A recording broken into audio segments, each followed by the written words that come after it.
Okay, great. So, رب اشرح لي صدري ويسر لي أمري واحلل عقدة من لساني يفقهوا قولي. Assalamu alaikum wa rahmatullah, everyone.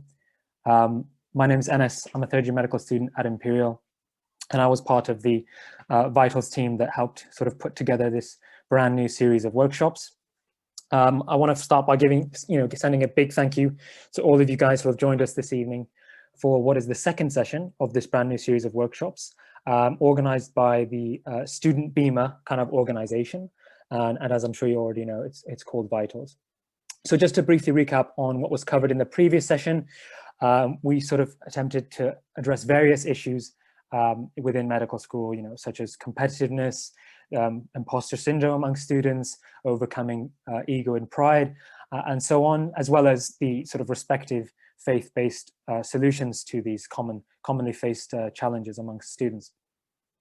And I really hope that for those in attendance of the previous session, that a lot of benefit was taken from the talk given by Dr. Wajid, and of course, you learned a lot and benefited from the small group discussions that came afterwards.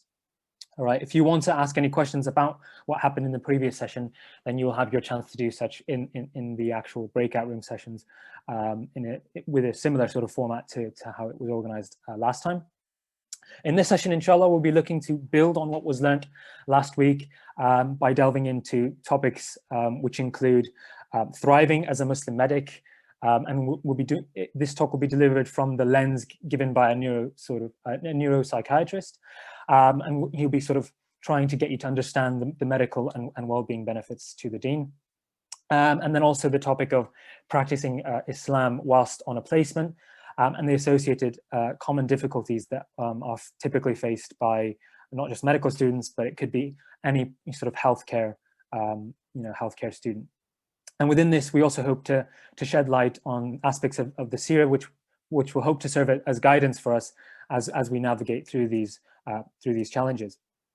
In terms of the structure for this session, following this introduction, inshallah, we will have talks delivered by Dr. T.K. Harris and Dr. Hafsah Qureshi. And then roughly at 7 p.m., inshallah, there will be small group discussions in breakout rooms, giving you the chance to reflect on what was said by our speakers and examine some of the interesting scenarios which we will present to you that you perhaps could find yourself within a clinical setting. And then finally, inshallah, we will spend 5 to 10 minutes just concluding this workshop.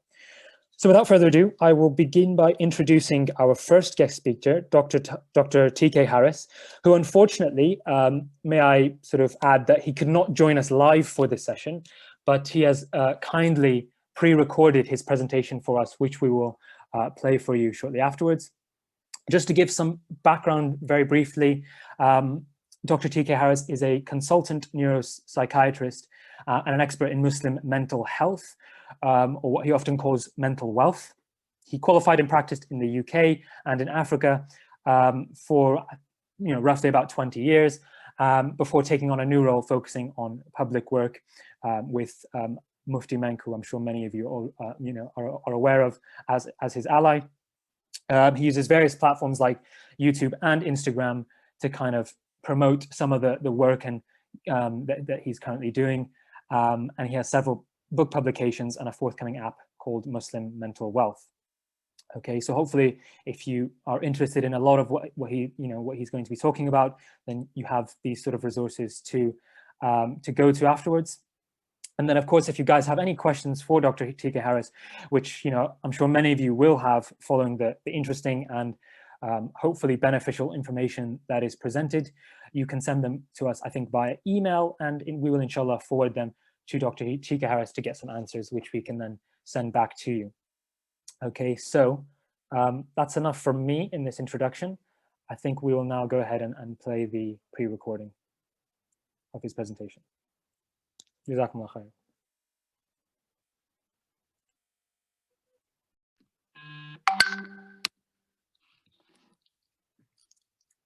Assalamu alaikum wa rahmatullahi wa barakatuh, and blessings be upon our Prophet and his family, and may this task I undertake be of benefit to all as intended, finding the people who need to hear it and causing harm to none.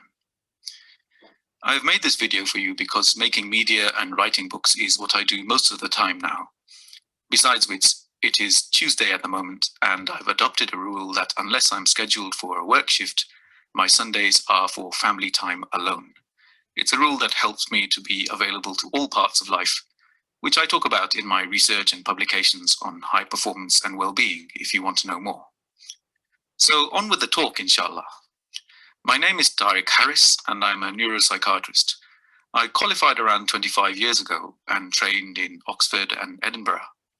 I first started with surgical training and then went into cardiac surgery and loved those fields for their impact and physical challenge. But after a while, I realized that I was really fascinated with how half of our patients would come in with heart attacks when they received some bad news or faced some kind of terrible stress. How could such an abstract thing cause such a physical outcome? I turned to neuroscience and found my true calling and moved to psychiatry, a field which has been seen as a soft option in the past, but in the last 25 years or so has boomed in terms of the technology and science behind it. We can actually delineate the mind in the same way that we delineated the heart and other organs in the 1940s and 1950s. About the work I do now, I was raised in Africa and I'm lucky to have been a long-time friend of Mufti Menk. And after being ill for a time and seeking to add further meaning and iman to my life, with his help, I started writing and making media for all Muslims to benefit from what we know in medicine. This duty can and should be part of your outlook too.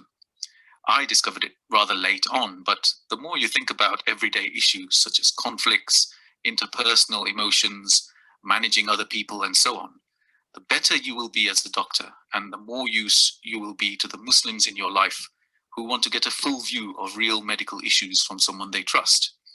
My work now is found on Amazon, YouTube, Instagram, all over the place, really. Because it's written by a doctor, I suppose it will be of particular help to you and informative as well. I believe the work will help you to perform with clarity of belief, strength of personal purpose, and a gentle, strong individual Muslim identity. And these are three things which make a medical career actually more fulfilled, because a life in medicine can challenge you and can, to a certain extent, hijack your well-being and your identity if you don't pay attention to what truly makes you tick, so to speak. I'll talk about that a bit more. And knowing about these things will tangibly further your career, as I will show you. This talk will be brief, and I would prefer to give you an example of a few things in depth that rather than a cursory skim over the whole area of mental performance and well-being. So I'll talk about these issues in turn. Firstly, there'll be model of personal growth, clarity of belief, strength of personal purpose, and a gentle but strong Muslim identity. Secondly, reflection, emotional intelligence, and high mental performance. And thirdly, I'll look at Salah as an actual mindful lived experience and one which enhances well-being. So let's start with this picture. The first thing to look at when understanding your own mind and the way you function is this model here. It's the tripartite model of the Muslim mind. It's drawn with strong reference to Islamic texts and scientific knowledge. As you can see, there's three parts here. The nafs is the rough equivalent of your ego, but in Islamic tradition, the nafs is something which we share with all animals and all living things. It is emotional, it is impulsive, it lives according to impressions and feelings rather than actual facts and figures. It can take over the rest of your mind if you let it. And our job as Muslims is to work with it, to defy its extremes so that we don't end up doing rash or impulsive things, but to also listen to it and work with it when it's giving us useful messages. The intellect is the part that you use for your knowledge and for improving your skills or technical ability in anything, whether you're learning how to be a better surgeon or the rules of what causes pulmonary edema. And the heart is, if you like, an arbiter between the two. It is where we are truly judged by Allah. What is written in your heart is really a testimony to the kind of person in terms of your character and your beliefs and the way in which you present yourself to the world and interact with it. The second part is the idea of well-being. What does that really mean, and why is it important? Well, if you understand this particular picture, you will be able to sort of guide yourself towards a life that is fulfilled and content.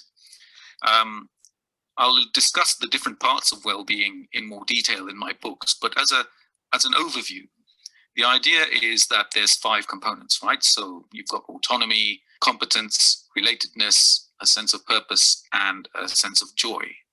Of those, the ones that are worth focusing here are the sense of higher purpose, which can put you in a little bit of conflict with your medical career, but which you need to resolve. As Muslims, our higher purpose is to exist to please Allah and to do those things which make us worthy as human beings, being there for our family and what have you. The medical career has a slightly different aim, which is to be of use to people who are in the course of your work. That's fine, except it leaves you sometimes with the impression that that is all that makes life worthy.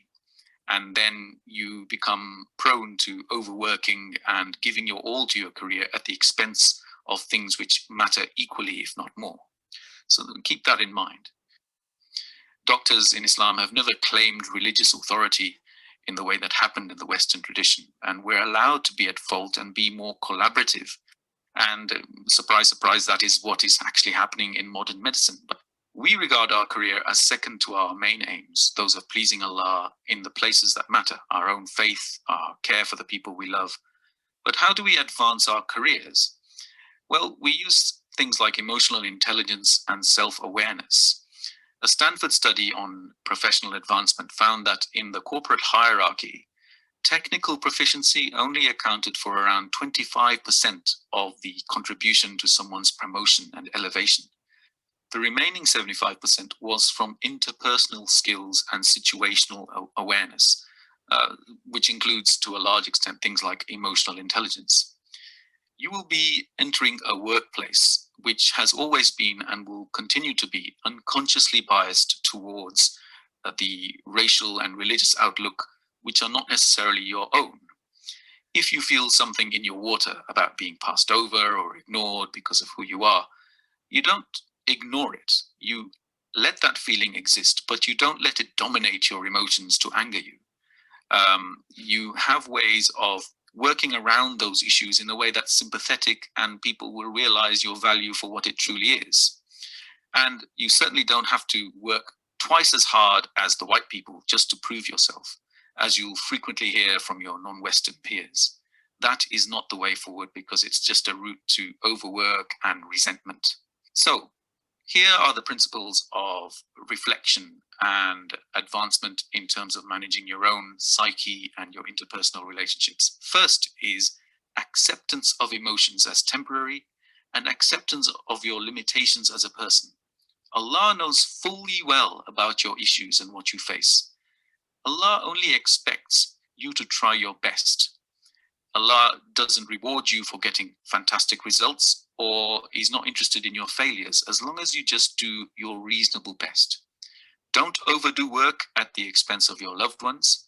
And whilst you're a student, don't neglect the supports that have brought you to where you are. Call home regularly. Enhance your relationships with your parents, your brothers and your sisters. Otherwise, what will happen is you'll soon become, as far as they're concerned, our distant doctor person who never sees us. And this might upset them, but more importantly, or equally importantly, it will deteriorate your own well-being in the way that you won't know or realize until it's too late. Secondly, take to understanding others' emotions at work and at home, and understand how to present yourself at work in a way that is professional and not tied to overly expressing your individuality in a way that comes across as too quirky or too different. And I'm not saying hide yourself, but it is the Islamic way to keep a boundary about who we are and to stick to the rules of the job.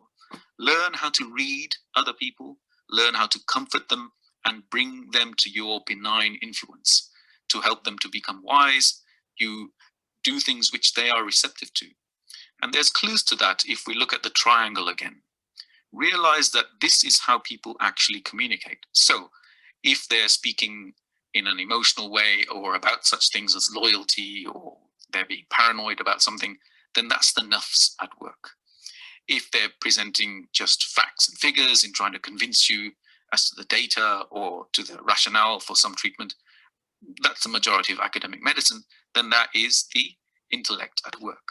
But to truly persuade people, if you are presenting to them, or certainly if you're trying to convince a patient to take a treatment, you need to be above and beyond both of these things, taking them all into considerations. Your heart is the way that you can read the situation, taking your messages from the nafs and understanding what the person is going to receive when you talk to them. And you can then couch your messages, clothing them in the language of the nafs or the intellect, to appear and actually be of greater influence to people around you. The more you break this down, and my books and media will describe how this really works, the further you will get and the more satisfactory you will feel your career is, and your home life for that matter. Thirdly, look at your personal strengths and individuality. Allah made us all different for a reason. And even though you've embarked on a medical career, there'll be questions you have about, what specialty you want to work in and what would make you interested in one versus another. And there are ways in which you can break this down to help yourself. There's a model which I sometimes describe, which is a 4-part model of the things you like doing, the things you're good at, what the world needs, and what you can get paid for. And putting these together will help to splay out your particular preferences and decide a course of career choice for you. But in addition to that, focusing on your personal strengths involves taking on things like reflection as a daily and a regular practice. Now, it happens to be that reflection and mindfulness are quite trendy at the moment, but in actual fact, they've always been part of the core essence of Islam. After all, the Prophet himself meditated for some 23 years in the cave of Hira, where he received the Quran itself. We don't have direct record of how he actually did what he did, and that's a gift, because we are left to find our own way to connect to Allah. And we have to reflect. Allah tells us repeatedly that those who reflect, those who go above and beyond the merely mechanical or rote things, are much more blessed in his eyes, because those are the people of true thought, of the close philosophy of Islam. Reflect in a deep way, or to meditate, or any such things. But how do we actually do it? Well, there's a few traditions and a few practices which can make this quite a practical experience rather than becoming like a Zen monk or whatever. And I've described those again on my media and books for those who are interested. There is the sort of quite pronounced Sufi tradition of muraqabah, which is a specific meditative practice. And then it's down to just daily mindfulness exercises, which really map more closely onto the idea of dhikr. What does dhikr really mean? And how does one get that sense of awareness of godliness around you to the point where you are taking on the characteristics of a person who really pleases Allah? So qualities which are desirable, like being merciful and forgiving and being gentle but strong and assertive. You will be taught endless courses and little snippets on how to be more assertive or manage conflict and what have you. And those are all very good. But we have a place where we can derive those things from a central wise source. And eventually what I'm saying is these are the things that you can keep and guide and develop for yourself in your own heart. As a very quick exercise, let's take a clue from the word itself. You know that the nafs itself, referring to your ego and mapping onto the base of the brain in terms of its emotional centers and drives, such as hunger, aggression, victory, conflict, and all, what have you. Well, nafs itself means breathing or breath in Arabic, and it also means moment, as in moment of time. And this is an extremely wise and very powerful clue. The functions of breathing are only being really discovered in the last few years in how powerfully it regulates emotion. And there's neuroscience, which we've known for a while, which maps onto this, such as vagal stimulation and feedback, which can enhance mood, drop blood pressure, and resolve issues like anger and impulsivity, where words and pills don't do enough. So a good practice perhaps is to just do slow breathing. and I use something called the 5-10-10-5 method, which is a very straightforward exercise, which is useful before or during anything which is troubling you, before and during a work shift or after a work shift. Just this alone will confer a sense of calm and engagement with a task without that sort of friable, brittle anxiety that tends to plague a doctor's life so much. Let's move to the idea of salah. And I talk about it here because salah is something which we do every day anyway. And there's no judgment here. And I'm here to tell you that partly it's not quite your fault, that we've all come to see salah as a duty, which is just for the benefit of Allah, to please Him. It's something we have to do, something we skived off from as kids or in Tarawih, and it's a battle to get yourself to salah all the time. Well, whatever level you are at, I guarantee you that you will find salah many times easier, and it will be a beneficial experience for your sense of well-being and indeed your mental performance.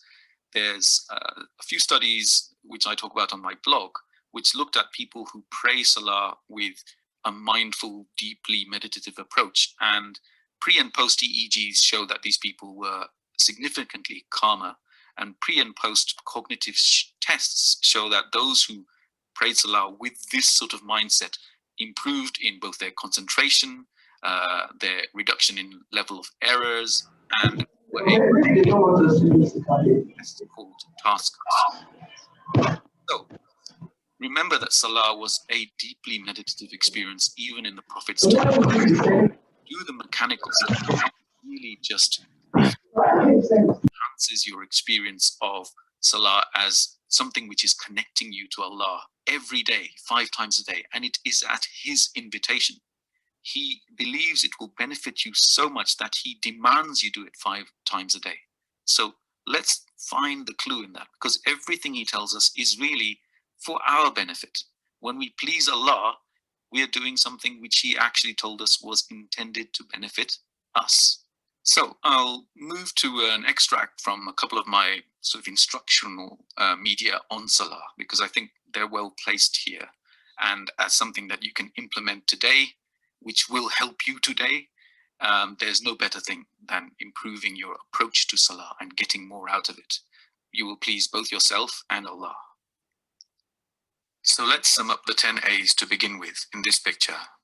They are, in turn, anticipation, anticipating the experience of salah properly; acknowledgement, being alert to the reality of Allah and preparation for salah; agenda, having an agenda for how you're going to mentally approach the salah and engage in conversation with Allah; akhlaq, bringing forth your finest character to display during salah; appreciation, appreciating and showing gratitude for things both before and during salah; acceptance, accepting, admitting and submitting yourself during salah; asking for the right things and in the right way; auto-sensing, an auto-sensory experience where you are in touch with your body and slowing down the major functions to bring yourself to a state of calmness; amazement and awe, experiencing awe of Allah and His creation;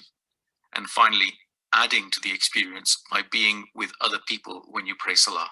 So let's take these things one by one. Anticipation works by imagining salah to be a place that is very special. You need to imagine salah as a place that you have a privileged access to, a bit like a sanctuary or a very expensive retreat. After all, how many retreats offer you a direct line to God? If you think about it this way, it seems odd how ordinary we regard salah in daily life. Supposing you had a dignitary visiting and you had an audience with them. How would you feel? How would you anticipate the day going? You'd be choosing your best clothes, you'd be on your best behavior, you'd try not to say anything foolish. Think of salah as a similar experience. The closest you are going to get to Allah on earth is when you are in salah, an exclusive audience with the creation of all mankind. It should really create a sense of anticipatory excitement. Allah actually is really looking forward to seeing you. He regards you very positively. He respects you and He treasures you. Everybody wants to be with somebody who regards them positively. Anticipate that sense of being received by a very, very important entity who loves being around you. Alertness is a state where you increase the sense of how you feel that Allah is around you. When you acknowledge yourself in the here and now, the world around you is a gift. Allah is written large everywhere around you. He is closer to you than your jugular vein. The creator of all mankind is waiting for you to speak to him. Be alert to that. The third A is agenda, and that means to prepare for the things that you're going to speak to Allah about. Not only the surah, but in terms of your attitude and your expectations for how you're going to converse with your Maker. Allah likes you to talk. Speak to him. What's bothering you? What's worrying you? What are you pleased about? What do you want to thank me for? What do you appreciate? What's going on? Allah has given you the keys to heaven, and you are opening the door when you're praying salah. And he's actually demanding that you go there, demanding this holiday. The next A is akhlaq. It's considering how you conduct yourself in salah. Again, if you are going to meet a king or queen, you would be at your best behavior. You would regard yourself as being on show. Try to show your nicest character. Allah loves it when you try to be the finest bit of yourself. And why not try this specifically when you are addressing him in salah? The fifth A is appreciation. Gratitude is so important in mental health. When you appreciate things, for example, you appreciate the fact that you have the opportunity to pray salah. Yes, it is necessary and mandatory, but you're praying because you are so grateful that you're alive and you have all the things you have in your life. All the difficulties you have in life are opportunities for you to grow. Be grateful that this is the best life you could have because you have actually asked Allah, please make my life the best for me and the best outcomes for those I love. The sixth A is acceptance, submission, and admission. When you accept and submit to Allah, you are living out the meaning of the word Muslim, somebody who has achieved peace through submission. Islam itself is invested in this idea of confession, admission, and acceptance. When you accept things, as I've said many times, you make peace with the things you can't change. You acknowledge your faults, and you know that Allah sees them. He's not expecting you to overcome the things that you simply cannot. He will not let you go through difficulties you can't bear. So you can only be thankful and accepting of the lot that you do have. I hope, inshallah, you're really getting a sense of how this is meant to work.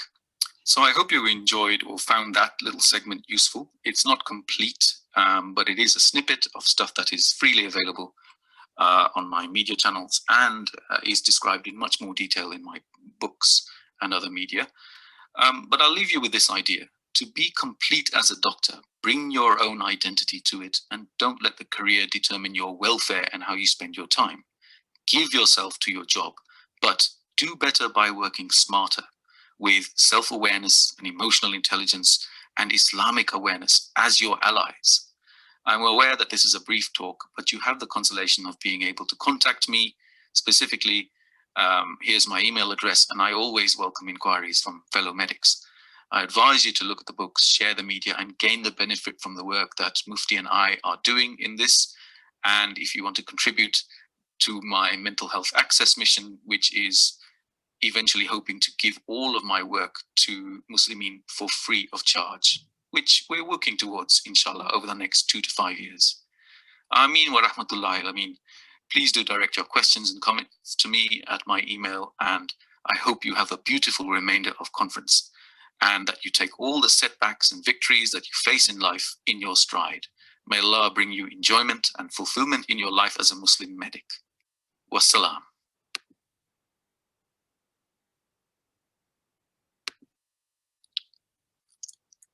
Assalam.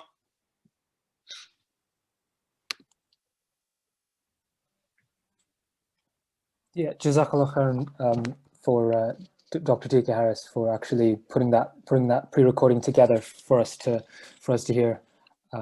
Just just before I think we move on to the next speaker, which Amani will be introducing, I just want to maybe point you guys towards a podcast that I heard between Mufti Menk and Dr. Tika Harris, which I think touches on a lot of these aspects which he mentioned in his talk, which I think a lot of you would benefit, especially if you are very much interested in the topics that he brought up.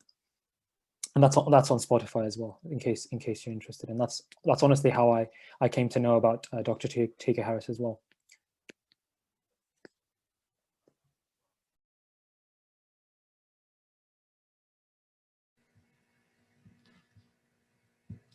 Assalamu alaikum everyone. I hope you're all enjoying everything we've delivered to you so far. I know that I personally have found that previous talk super useful. Jazakallah khair Anas. My name is Amani. I'm part of the sBIMA team, and I'm going to introduce our next speaker, Dr. Hafsah Qureshi. So Dr. Hafsah is a GP registrar and chair of the BIMA Council.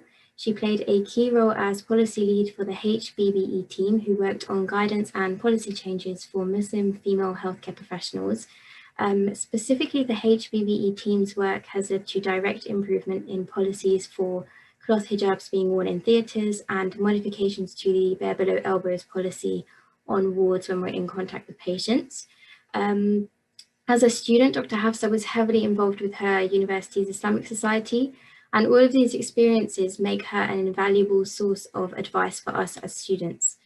Just before I hand over, I want to remind anyone to post any questions you have for Dr. Hafsah in the link that we've provided in the chat. You just need to copy the code into the website. And if you don't have any questions, please do still take a look at the link and upvote any questions that other attendees have posted and you would like to be answered. So with that, I'll pass over to Dr. Qureshi.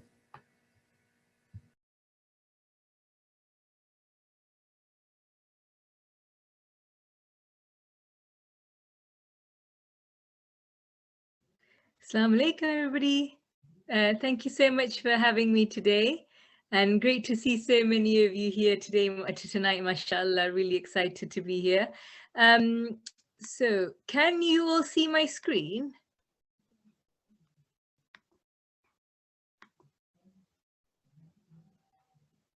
Yes.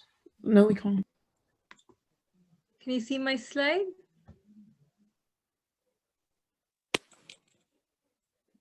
Okay, bear with me 1 second. Let's get this.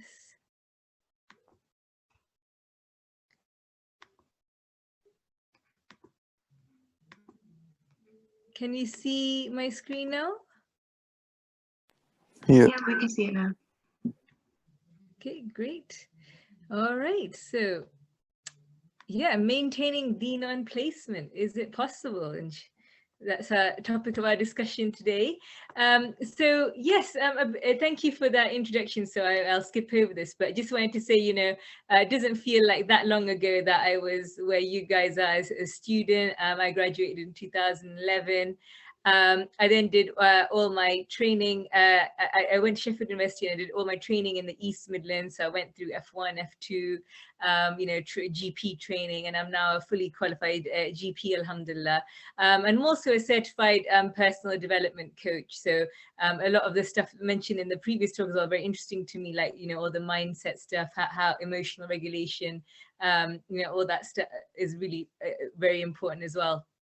Yeah, and I'm also, as mentioned, a founder of BIMA and current chair of BIMA Council and co-founder and co-chair of the Hijab and Bare Below Elbows project. So, and our intention with that project is, hopefully, inshallah, life for you guys as medical students, especially with regards to hijab and Bare Below Elbows. Hopefully now it will be a lot more easier than it was sort of just a few years ago before we started this work. We're doing a lot of work in that area.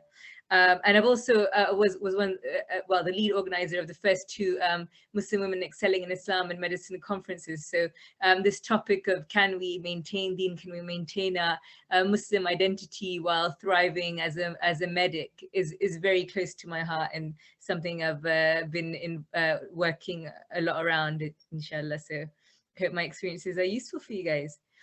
So I just wanted to start by talking a little bit about mindset, because I think mindset is very important. Mindset is the way you think about things and your attitude to things, and it basically underlies your whole attitude and how you will make the most out of your placement. So you know, is it possible to maintain deen on placement? Yes, I think so. It all starts with your mindset, and first and foremost, remembering that, you know, your work is your worship. You're going on placement, you learning medicine, you serving other human beings, treating them, learning about how to treat them. That's all part of your worship. That is part of your deen.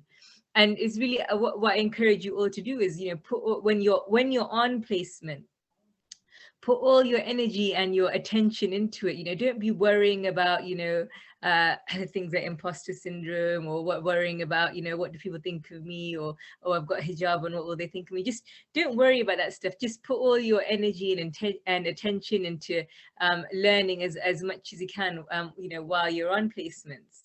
And this is exactly what ihsan, you know, the quality of ihsan, this is something we should be striving to do in all aspects of our life, is that, you know, putting all our energy and attention into whatever we're doing. That is the essence of ihsan, or excellence. And also, I want you guys to remember when you're in placement that you guys are an ambassador for Islam wherever you're walking. So again, that's another way of you maintaining your deen on placement. You know, remember that you, how people see you will directly influence their, you know, their impression of Islam. So, you know, pay full attention to your akhlaq. The previous speaker spoke about that. You know, make sure you're smiling, make sure you're, you know, even in the coffee room, if you find the nurses are gossiping, remember, you know, speak good or remain silent. So don't partake in gossiping, just speak good of everybody, be generous, you know, in terms of, for example, bringing snacks to the ward, you know, talk to everyone, even the cleaners, HCAs, you know, you'll make your mark by just, you know, talking to everybody on placement, but also being humble, like, you know, not being like, oh, you know, you want to strike that balance of just being open and honest about how much you know, and just asking questions to your mentors and teachers and the people you're shadowing. Just show that you're keen to learn. This is all part of maintaining your deen on placement, and being the most excellent ambassador of Islam, inshallah. And I just wanted to point out this hadith that the Prophet ﷺ said, the most beloved of you to Allah are those who are best in character. So it's so important to look at, you know, make sure you're displaying the best impression of Islam, inshallah. And also another mindset is, you know, being proactive. So, you know, I'll talk about this in a minute, like, for example, on the hijab and bare below elbows issue, you know, being proactive, talking, you know, if it comes up and you think it's going to come up as an issue, you know, raising it in advance before people bring it up with you. Or when you go to theaters, you know, just telling the theater sister that, oh, you're going to be wearing hijab, and that is freshly washed, you know, it's a freshly washed hijab, for example. I'll talk more about this in a minute, but in terms of a mindset, I just wanted to share that with you about, you know, being proactive as well, and not just being proactive when it comes to your Islam, but just being proactive in terms of your learning, in terms of, even as medical students, as dental students, as pharmacy students, you can be really useful on the wards. So look out for, you know, where can I be, you know, as useful as possible, inshallah. Be proactive. More mindsets I wanted to talk about is, you know, just remember that most people are inherently good. You know, we as Muslims, we're encouraged to have this concept of husna dhan, like, you know, think the best of people. People aren't out to are not out to get you out. They're not out there to you know, get you. So if you approach your placement with the mindset of, oh, I might be called out on my beard, I might be called out on my hijab, and this kind of fear mentality, and, oh, they're gonna treat me as less compared to a non-Muslim, they're not gonna treat me the same, and you go into your placement with all these, like, sort of poisonous mindsets, then, you know, probably it'll be like a self-fulfilling prophecy, and you'll read that into everyone's behavior, that, oh, they're not treating me the same as they're treating a non-Muslim student. But if you have that, go in with just the opinion that, you know, people aren't out to get me, and actually most people are good, you'll probably have a very different experience.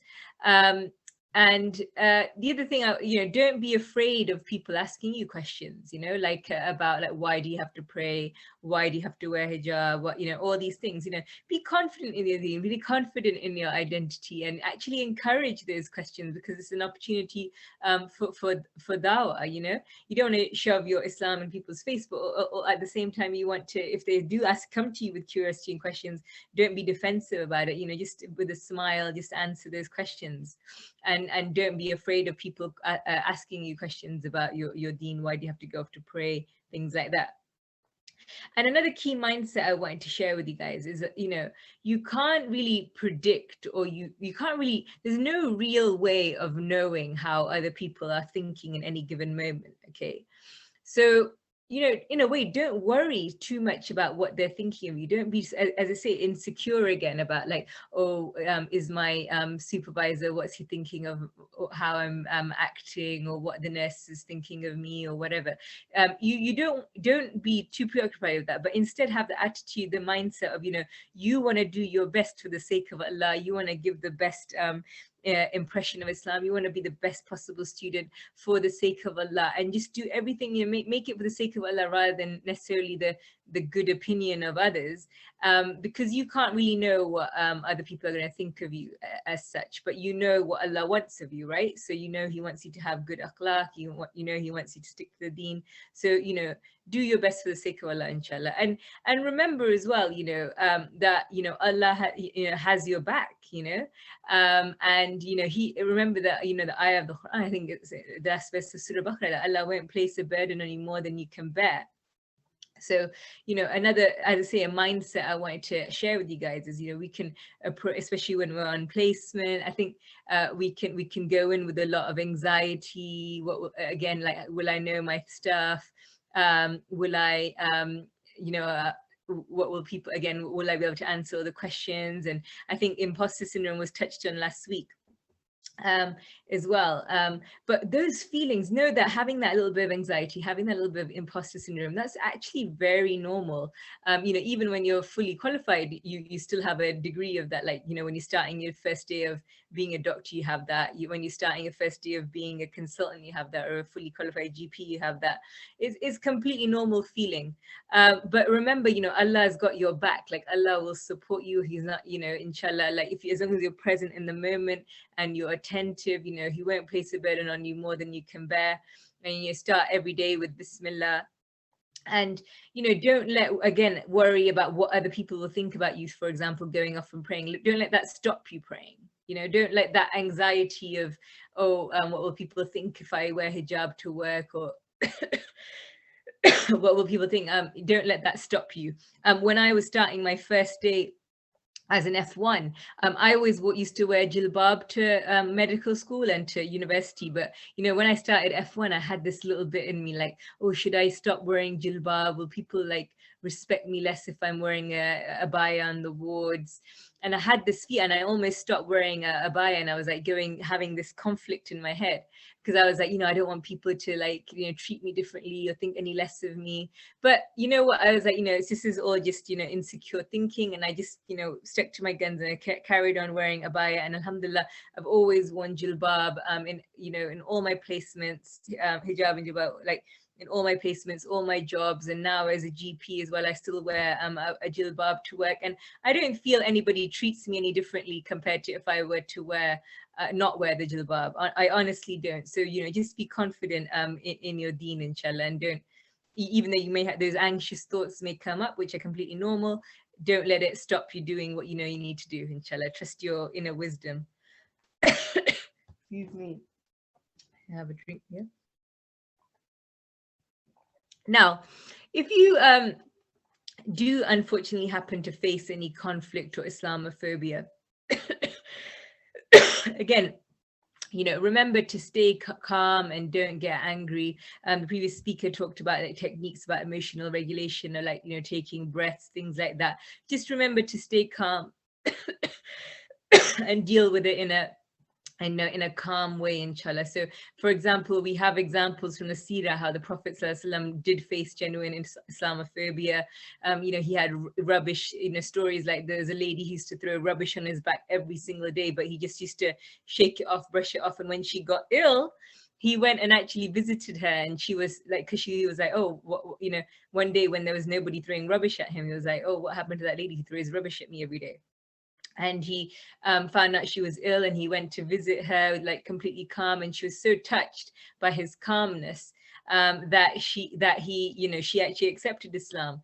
So just remember, like, no matter how you think, even if you think people are out of line with you, just always, inshallah, stay calm, always approach them with a gentle but firm tone. And this principle I want to share with you as well, about seek first to understand and be understood. Like, if you think, rather than jumping to if you do face conflict with a colleague or the head nurse or something like that, don't again assume that they're just out to get you just because you're Muslim. Seek first to understand their point of view, even if you don't agree with it, like what's going on in their head, like, because again, you can't really know what they're thinking. So seek first to understand their point of view, and then try and explain your point of view in a calm, gentle manner. And try and deal with it as soon as possible before it escalates with the person involved. So if you're having an issue with a colleague, just try and, just be like, just honest that I think we're not meeting eye to eye on this. Like, can we have a discussion about this? If things do, if it does go out of hand, for example, if you've got any issues on the ward with the head nurse or something like that, try and get the support of your educational supervisor, or you can contact BIMA for support. But again, think, as I say, try and think the best of them. Assume it could be just a misunderstanding. Don't, sometimes, you will face people where they're like, oh no, you have to take your hijab off when you're in theater and things like that. Don't assume they're racist or Islamophobic. It's just like, there might be a misunderstanding. They may not realize the new rules. I'm just going to talk about in a moment about new rules from the Department of Health on things like hijab, but they might not know that. So, again, like, you just think the best of them and just explain things in a calm manner. But inshallah, I put this slide in, but, inshallah, hopefully you'll never face Islamophobia as such on the wards, as long as you're always, bearing in mind the previous mindsets of always being calm and always treating people with the best akhlaq, inshallah. Excuse my cough tonight. I have had a COVID swab this morning, awaiting results, but I'm fine otherwise, alhamdulillah. So moving on to some practical issues then, inshallah. So some of the practical issues we can face on placement, and I faced all of these because I've worked on the ward. So when it comes to, for example, maintaining deen on placement and praying as-salah, that's probably one of the biggest issues we can face, especially when they're on the ward. Alhamdulillah, now I'm a GP, so it's not so much of an issue because I can just pray in my room, but on the wards it's not so easy, I know. So just remember that, it only takes 5 to 10 minutes to pray, and you are entitled to that break. And look, unless there is literally a cardiac arrest or something, no one's going to die if you take a 5-minute break to pray. Like, the work will never stop. When you're on the wards, it's never ending. You have to create the space and time for a break. And if you're on placement and you're with a supervisor, if you say, oh, can I just have 5 minutes just to go pray, or just, then they're not really gonna say no. It's not, as long as you're sensible about it, they're not really gonna say no. Most hospitals have prayer rooms that you can seek out. Sometimes the prayer room's a little bit far away from the wards though. So if it's very busy, remember, you can pray anywhere. The whole world is a masjid, so you can pray in a changing room or a quiet corner of the ward. I used to always, like, when I started a new job, I'd like scout out little spots that I could pray in, like, sometimes just by the stairs or behind some stairs nearby, going up and down flights of stairs, there's a little gap, little hidden space where you can pray. So scout those spots. And as I say, don't be embarrassed to tell colleagues you're going to pray. If you just tell them, they will respect you. They will respect the fact that you're standing up for your faith and that you need to go, that you need to pray. But equally, don't take the mick, like don't go off for half an hour when you need to pray. Try and, especially if there's stuff going on, there's jobs to do, don't take ages, 5-10 minutes max, and remember that, salah, it's all about the quality of the prayer. So even if you're only praying for 5 minutes, even if you only have time to do the fard, make sure you're putting your full concentration and attention into that, for rakat that you're doing. And I think the previous speaker gave some beautiful tips there on salah, mashallah. Also, it's always useful to, especially in winter, seek the opportunity to pray early, so that you're not like rushing and stressing out, because, try and get the prayers in early. And having a portable prayer mat like the one in the picture is really, really useful, so that you can pray anywhere. And with wudu as well, there's plenty of places you can make wudu. Normally there's either staff toilets or disabled toilets, things like that, where you can do wudu. So hopefully that shouldn't be too much of an issue for you guys, inshallah. Now, moving on to the bare below elbows, this is something I've done a lot of work on, that I want to share with you guys. So, this has been an issue of contention for, especially Muslim female healthcare students and employees, actually. But we've been actually working. The Department of Health has always had actually guidelines in favor of Muslims since 2007, and we were at the BIMA HVBE team. We've been working very closely with BMA, NHS employers, NHS England, and we actually recently got the policy updated as well to include hijab, whereas previously it didn't mention anything about hijab. So what I recommend to you guys is have a printed copy of these guidelines in your bag, okay? And there's the link, and I just wanted to show you the actual report as well. Here it is. If you just type into Google NHS England Department Workwear and Uniforms Policy, you should be able to find that very, very easily. Uniform and workwear guidance for NHS employers. So this is what different hospital, can you see my screen and see the document?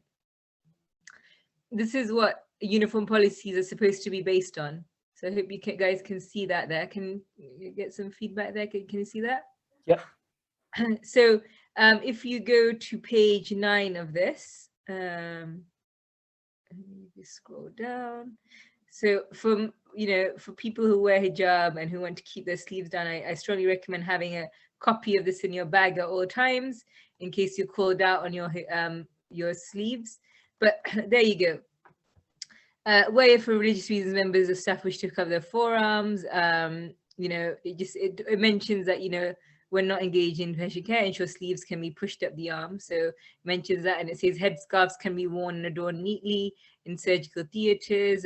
Normal cloth headscarves can be worn and subsequently washed at 60 degrees or orthopedic hoods. So the document actually mentions, about this, and it also, with regards to bare below elbows, it says for Muslims, basically uniforms may include provision for sleeves that can be worn at full length, or can have 3/4 sleeve sleeves, or you can also have disposable sleeves. So the policy is in our favor, guys. This is guidance from April 2020, so very up to date. If you want more detail as well about this, we've got toolkits on the BIMA website about all this as well. But just coming back to my talk, bear with me.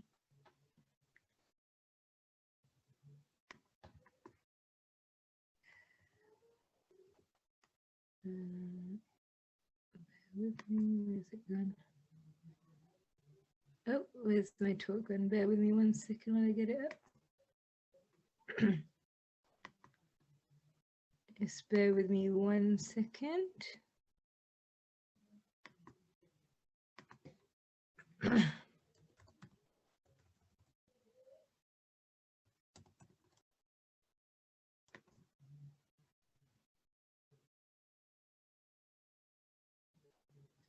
Sorry about that, I've lost my slides. I was working it. Can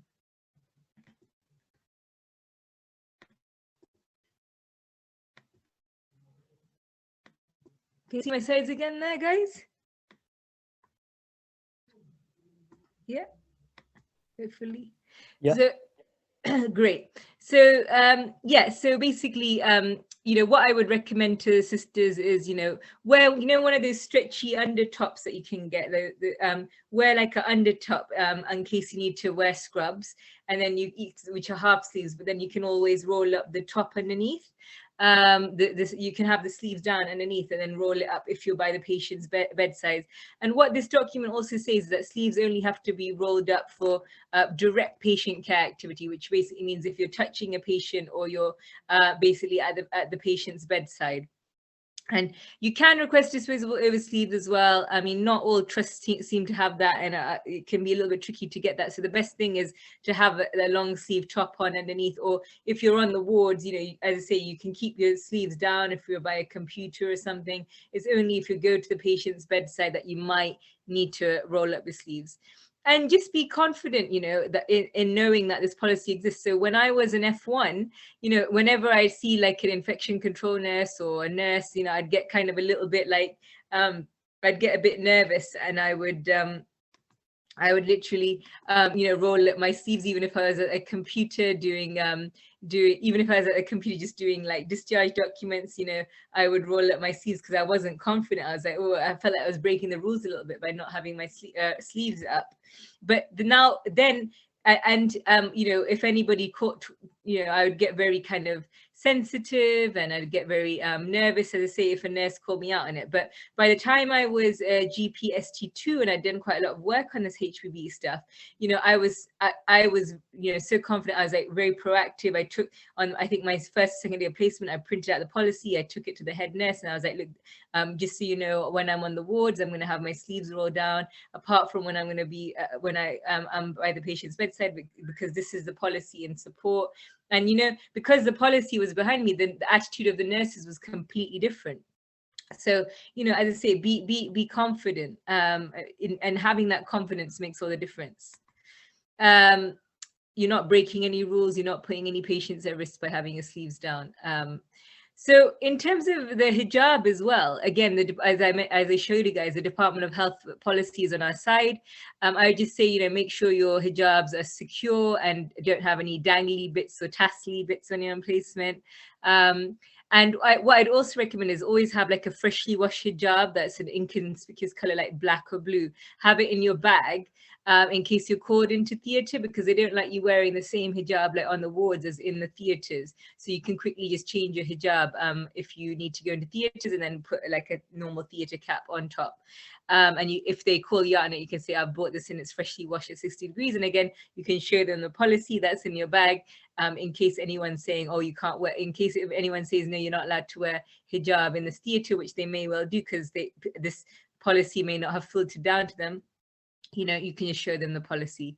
Other options for hijab in theatres are orthopedic hoods, and there is also a disposable hijab that my colleague Farah's worked on, and you can order that from Medline. This is Farah here. She got the help of her supervisor when she was facing issues with hijab in theatre, and she actually worked with a supervisor to design this theatre hijab, and you can now order it. It's a disposable one as well. But hopefully, I mean, you wouldn't necessarily even need to come to that, because most people are happy with you bringing your own hijab washed at 60 degrees.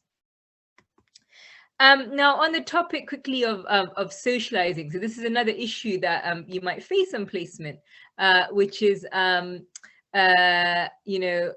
socializing. And obviously a lot of the socials as medical students and dental students and pharmacy students can revolve around drinking alcohol.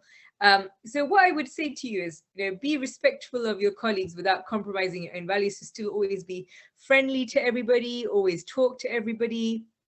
And if it's an issue for you, that they're all, and it's getting you down, that, oh, I can't go to any of the socials, well, why don't you just organize your own social? Well, not so much of an issue anyway in COVID, but, once, inshallah, COVID's over, you can organize your own socials like bowling or whatever, if that's an issue for you.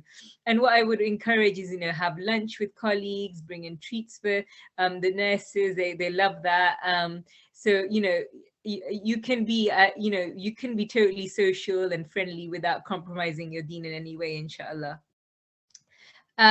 So there's just a few mindsets and practical issues I want to talk about maintaining a deen, inshallah, on placement. I hope that's been useful for you. And also just wanted to say, of course, like, you know, join and stay in touch with BIMA for support. You know, our whole motto is unite, inspire, serve, that if we're united, we can support each other a lot more better. I just want you guys to know that the senior doctors in BIMA are here for you. You know, whatever you need, you know, if you're struggling with any issues, you know, come to us and inshallah we'll support. You know, when I was a medical student, we didn't have BIMA, so there was no one to go to. Even when I was F1, F2, we didn't have BIMA. So in fact, when I finished med school, I was like, oh, now what? Because as somebody mentioned, Amani mentioned, like, I was quite active at medical school with, you know, the ISOC and things. And when I left BIMA, I was like, when I left university, I was like, oh, now what? So that's what led to me helping to found BIMA and joining with other doctors, inshallah, to found this organization. Now we are here for you, and there's so much we can achieve when we work together and if we support each other. So as I say, we're here for you. And yeah, if you guys have any questions, if you've got specific questions about HPBE, you know, we've done, mashallah, so much work. We've got a paper out there in the BMJ to support our stance. And we've presented at infection control conferences. We've got, you know, as I say, we've got a policy out. So the policy, the guidelines are on your side, guys. So, but if you have any questions, you're facing any issues, just email hpbe@britishima.org. If you have any questions for me specifically, you can contact me as well, hafsah@gmail.com. And yeah, happy to take some questions now if you like.